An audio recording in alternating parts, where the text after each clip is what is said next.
Alright guys, for today's video I wanted to do something a little bit different than what I normally do. So about, I don't know, 3 or 4 years ago I did a video just messing around with some of my buddies, and I had gotten some bulletproof glass from one of my contractor relatives.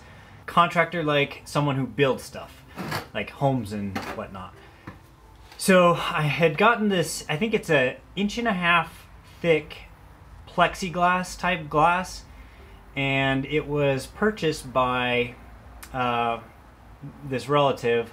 Well, it was for a check cashing business, and they wanted some bulletproof glass to be able to stop handgun rounds and stuff, and this relative had a little bit extra scrap of this bulletproof glass. And so he gave me some and just said, hey, shoot some stuff into it and see what it does, see what happens. And so I acknowledge that this is not real bulletproof glass, like the thin glass that, you know, can stop anything. So anyways, I did a video a while back, and we tested it with, I think, 5 different firearms. And the background music I had playing was, I guess it was copyrighted. And so the video got, I don't know if it got pulled or whatever. I want to redo the video and show you just some of the results of what happened when I shot the plexiglass, the bulletproof glass, with a 9mm handgun, a 40 cal handgun, a 223 rifle, and a 300 blackout rifle. And then something at the end that's kind of a surprise in my typical fashion. So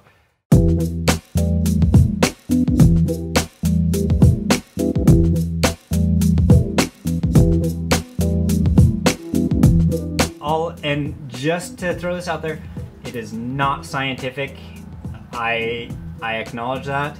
So just sit back, relax, enjoy it, and just see what those different common calibers and cartridges do to 1.5 inch thick plexiglass.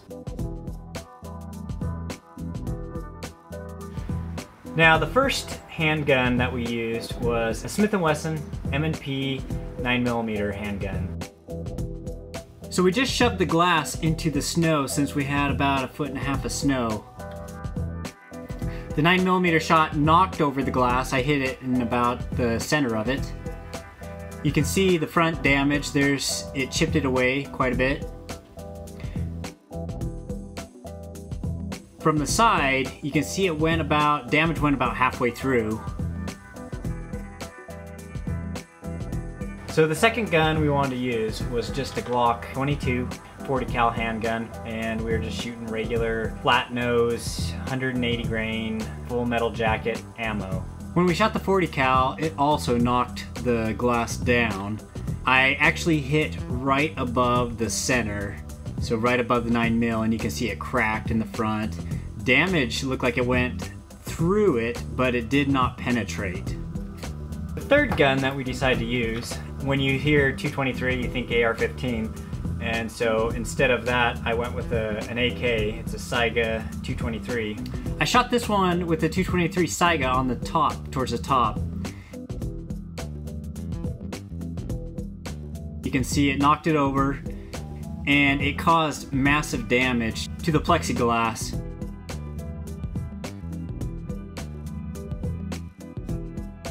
The back got blown out. The bullet, however, did not penetrate. Now, the fourth gun that we decided to shoot it with was an AR-15, but it was chambered in 300 blackout, and it's shooting 150 grain full metal jacket Hornady bullets.